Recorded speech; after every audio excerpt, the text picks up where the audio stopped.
अकोल्यामध्ये विकासाचा मुद्दा जरी घेतला तर अकोल्यामध्ये फक्त विकास या गोष्टीसाठी नाही म्हटलं जात की एक उड्डाणपूल बनवला म्हणजे विकास झाला.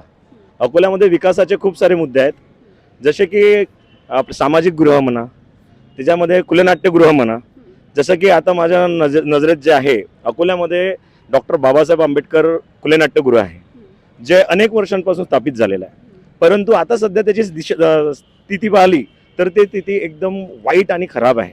तिथं संध्याकाळी दारू पिणे, लॅटरिंग करणे आणि अवैध धंद्यासाठी त्याचा उपयोग होत आहे. पण माझं म्हणणं आहे की ते एक सांस्कृतिक भवन आहे, एक खूप मोठा एक चांगला स्पॉट आहे आणि शहराच्या मधात आहे.